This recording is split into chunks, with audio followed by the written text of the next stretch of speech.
रायपुर में चल रही बागेश्वर धाम सरकार की कथा में पंडित धीरेन्द्र कृष्ण शास्त्री के सामने एक मुस्लिम महिला ने हिंदू धर्म को अपना लिया।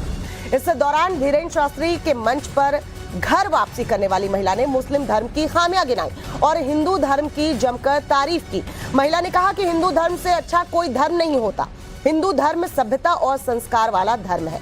किस तरीके से इस महिला ने ये तमाम बातों को कहा और किस तरीके से इसकी घर वापसी हुई, दिखाते हैं आपको। इन बहन ने अपनी इच्छा से बागेश्वर बालाजी का चमत्कार देखकर ये भी सनातन हिंदू धर्म को सर्वोपरि मान कर आना चाह रही हैं। आप बोल रहे हैं कि ये हम बोल रहे हैं? आप बोलिए। मैं ये कहना चाहती हूँ पहले तो नाम बताओ और परिचय बताओ। मेरा नाम सुल्ताना है, मैं छत्तीसगढ़ बिलासपुर से हूँ। मेरे पिताजी का नाम आमिर खान है, मेरे 3 भाई है, मेरी माता का नाम सरवरी बेगम है। मेरे घर वालों ने मुझे त्याग दिया है क्योंकि मैं मूर्ति पूजा करती हूँ, फोटो पूजा करती हूँ। बोलते हैं मुस्लिम के नाम पे तू कलंक है, मरेगी तो जहन्नुम में जाएगी। मेरे को ये सब चीज से कोई फर्क नहीं पड़ता। तो आप हिंदू धर्म में क्यों आना चाहती हैं बहन? मेरा मन बोलता है कि हिंदू धर्म से अच्छा कोई धर्म हो ही नहीं सकता कभी। राम! क्योंकि एक धर्म एक सभ्यता वाला धर्म है, संस्कारों वाला धर्म है। इसमें भाई बहनों में शादियां नहीं होती, इसमें औरतों की जिंदगी बर्बाद नहीं होती तलाक तलाक तलाक बोल के। इसमें एक बार शादी होती है 7 फेरों की, जिसमें सिंदूर का महत्व होता है, मंगलसूत्र का, पूरे 16 श्रृंगार का। मैं 2 बार मथुरा जाके भी आ चुकी हूँ, वहां से जन्मभूमि से लड्डू गोपाल खरीद के पूजा करवा के लाई हूँ। घर में तीनों टाइम नहा कर उनका भोग लगाकर उनका जूठा खाती हूँ, फिर खाना खाती हूँ। मेरे घर में मेरी माता पिता भाई परिवार कोई भी नहीं आता मुझसे मिलने, न हाल चाल पूछने। आपका बहन सनातन वैदिक हिंदू धर्म में स्वागत है। मैं इसी उद्देश्य से अर्जी भी लेके आई थी कि शायद हनुमान जी सुने, बिल्कुल राम जी सुने, लेकिन कल बहन आपका कथा मंच से नामकरण भी करवा दिया जाएगा। हिंदू धर्म से अच्छा कोई धर्म नहीं है। मैं आप लोगों से भी हाथ जोड़ के प्रार्थना करती हूँ, हाथ जोड़ के प्रार्थना करती हूँ कि आप लोग प्लीज किसी धर्म को मत अपनाइए, मोक्ष हिंदू धर्म में ही मिलेगा।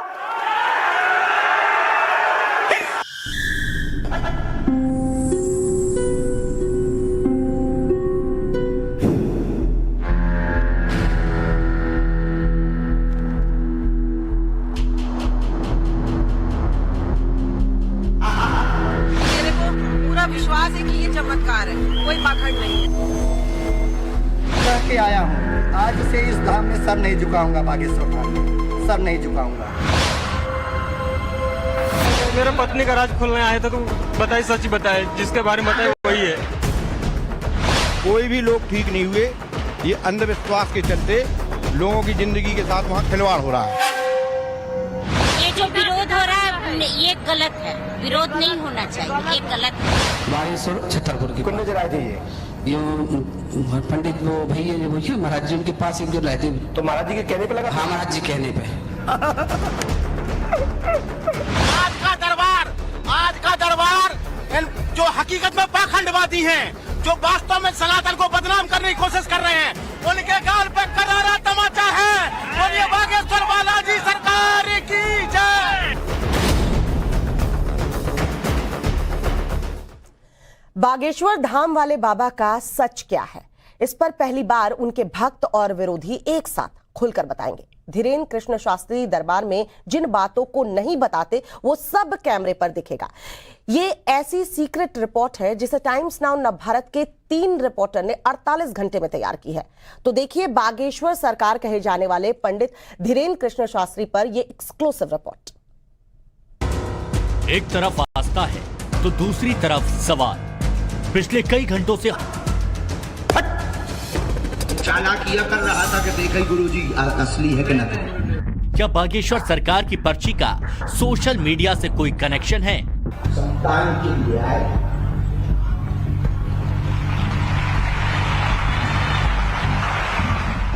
सच पूरी तरह सामने आ सके, लिहाजा हमारी टीम ग्राउंड में अलग अलग जगहों पर घूमी।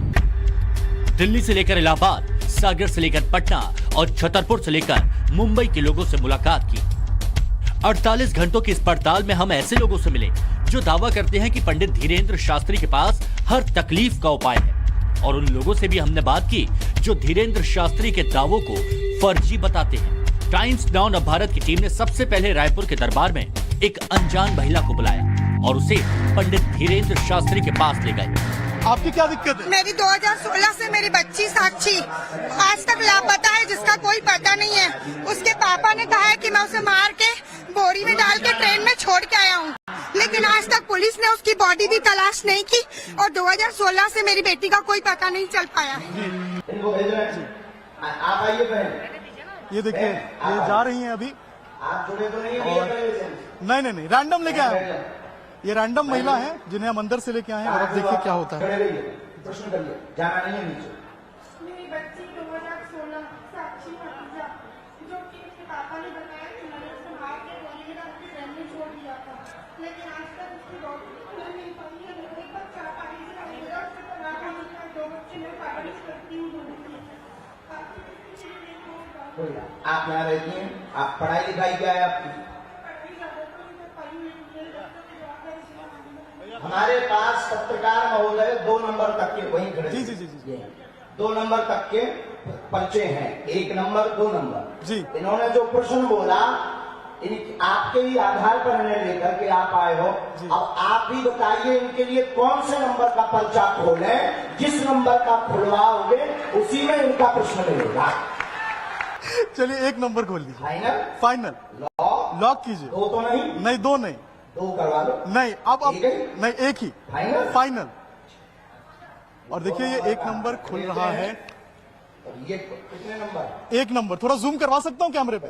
ये कैमरे पे जरा जूम कीजिए और दिखाइए कि जो 1 नंबर मैंने बोला था महाराज जी को, ये वही 1 नंबर है। और देखते हैं अब इसमें क्या निकलता है।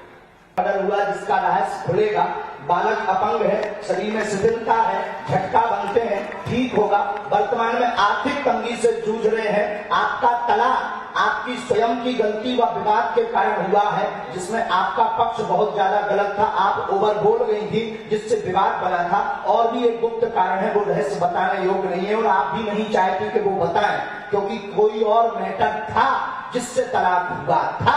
तो गलत आप हैं, रहस्य बाद में खुलेगा, ये ठीक होगा, आशीर्वाद है। वही चीजें निकली हैं जो इन महिला ने हमें वहां पे बताई थी, ये यहाँ पे भी आके वही बातें बोल रही हैं। आश्चर्यचकित करने वाली घटना है, समझ में नहीं आ रहा आखिर ये कैसे पॉसिबल है, लेकिन ये है, सच्चाई है। देखिए इनका यहाँ पे छोटा बच्चा भी है, उन्होंने मुझे बताया था कि इसकी प्रॉब्लम है। इस महिला की तरह ही हजारों की भीड़ बागेश्वर सरकार के धाम में लगती है। सबकी अपनी अपनी समस्याएं और सबकी अपनी अपनी दिक्कतें हैं, जिनमें कई ऐसे हैं जो दावा करते हैं कि पंडित धीरेन्द्र शास्त्री की बताई गई बातें 100% सही है और उनके उपायों से घर वाले ठीक भी हुए हैं। पेशी जब होनी थी मेरी, तो मेरे पिताजी रात को रो रहे थे।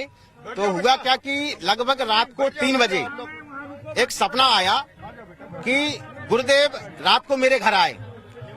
धीरेन्द्र शास्त्री जी सपने में मेरे पिताजी के सपने में आए और बोल रहे हैं कि बेटा बता वो तेरा कौन सा हाथ है। और वही सपना मेरी मम्मी को भी आया, तो बोल रहा है कौन सा हाथ है। तो मेरे डैडी ने कहा कि महाराज जी ये वाला हाथ है। तो गुरुदेव ने सपने में पिताजी के हाथ को 3 बार सूंट दिया, यानी ऐसे किया 3 बार मालिश। और गुरुदेव का ऐसा चमत्कार हुआ कि वो दिन है कि ये दिन है। आज तक मेरे पिताजी को ना 1 रुपए की दवा हुई और ना ही उनके हाथ में दर्द हुआ। तो मैं तो मानता हूँ कि बागेश्वर बालाजी का चमत्कार है। मेरी टाइफाइड बिगड़ी हुई थी, मुझे पूरे शरीर में इन्फेक्शन हुआ था, मेरे गले में पूरे में छाले हुए थे, मुझसे पानी पीते नहीं बन रहा था। तो मैं फिर बागेश्वर धाम गया, गुरुजी से मिला, मेरा दरबार लगा, उनने मुझे बताया सही सही जो मुझे समस्या थी। तो मैं मेरा पर्चा बना, अर्जी पर्चा बना था और मैंने फिर 3 साल बागेश्वर धाम से परमानेंट जुड़ा रहा और मुझे आज बहुत आराम है। हालांकि कुछ लोग ऐसे हैं जो बागेश्वर धाम में जा चुके हैं, कई बार हाजिरी लगा चुके हैं, मगर अब पंडित धीरेन्द्र शास्त्री पर भरोसा नहीं करते। पंडोकर सरकार ने अपने YouTube चैनल पर ऐसे ही 2 लोगों का वीडियो अपलोड किया है, जिसकी हेडिंग में पंडित धीरेन्द्र शास्त्री को नकलची और ढोंगी बताया गया है। सुनिए ये लोग क्या दावा कर रहे हैं। वहाँ से कभी भी महाराज जी न सन्यासी बाबा उनके जो हैं वो कृपा किए, न महाराज जी कृपा किए, न उनके चेले कृपा किए कि महाराज जी से मिले। इतनी बड़ी संकट है। मैंने कहा महाराज जी किसी भी समय रात को सोते हैं, सुबह जिंदा बचेंगे कि नहीं, ऐसा हम लोग नहीं उठते। फिर भी वो नहीं माने। लालच दिया कि 5100 जमा करिए तो महाराज जी से बात हो जाएगी। अब मैं जमा किया, 3 दिन वेट करता रहा। उसी दौरान इनको संकट हो गई कि बचेंगी कि नहीं बचेंगी। मैंने फ़ोन किया, वहाँ पे फ़ोन किया कि महाराज जी से 2 मिनट बात करा दीजिए, बहुत इमरजेंसी है। तो वहाँ पे झूठ बोल गए वो। पहले कहते महाराज जी बात करेंगे, फिर कहे महाराज जी फ़ोन पे किसी से बात नहीं करते। फिर इनके हाथों को जला दिया गया। जला दे? हाथ दिखाओ। क्यों जला दे? हमारे गरम चमीटा रख दी गई हाथों पे। ओ तेरी की ऐसे जला? हाँ, कैसे दिखाना था? देखो भैया देखो, ये तो चमीटा को लगाई गरम चमीटा वही पूरे शरीर में। देखो चमीटा कहाँ चल गए हम 1-2 महीने तक। कितने लगाए थे? राजस्थान में या नहीं यहाँ वहाँ देखो, वहाँ देखो, देखो बागेश्वर में, बागेश्वर छतरपुर की। कितने जलाए थे ये पंडित वो भैया जो है महाराज जी उनके पास एक जो रहते। तो महाराज जी के कहने पे लगा? हाँ महाराज जी कहने पे। क्या महाराज जी नहीं कहते? महाराज जी कह रहे थे चमीटा मारो उसको, छिपाओ उसको और काटन छिपाओ। मतलब गरम कर करके? गरम बिल्कुल लाल थे महाराज जी, फोड़ आ गए थे बड़े बड़े। 1 महीने तक हमने इलाज करवाया इसका। बागेश्वर सरकार पर आरोप लगाने वाले ये वीडियो पुराने हैं, इनका मौजूदा विवाद से कोई लेना देना नहीं। हालांकि इन वीडियो को जिन पांडोकर धाम के YouTube पेज पर अपलोड किया गया है वो पंडित गुरुशरण शर्मा पंडित धीरेन्द्र शास्त्री का नाम तो नहीं लेते, मगर उन्हें चैलेंज देने वाले श्याम मानव को चैलेंज कर रहे हैं। तो विश्वास रखने के लिए पंडोकर धाम में अनेक लोग आंतरिक गुप्त विषय लेके आते हैं, तो वो श्याम मानव के ही तरह होते हैं। फर्क इतना है कि वो समाधान पाने के लिए आते हैं, यह अंधविश्वास को खत्म करना चाहते हैं। तो हम कहते हैं दोनों में कोई फर्क नहीं है। वो अपनी समाधान के लिए आना चाहते हैं, वो अपनी संस्था का भ्रम मिटाना चाहते हैं कि ऐसे होता है नहीं होता। तो मैं उनके भ्रम मिटाने के लिए 24 घंटे उनका संकल्प को स्वीकार करता हूं, उनके चैलेंज को स्वीकार करता हूं। पंडित धीरेन्द्र शास्त्री पर जब से आरोप लगे हैं तब से उन्होंने दिव्य दरबार लगाना बंद नहीं किया। उनके दरबार में पहले जैसी भीड़ अब पहुंच रही है। रायपुर से अनुराग सिंह, अभिषेक राज और छतरपुर से मकरंद काले के साथ bureau report, times now Bharat.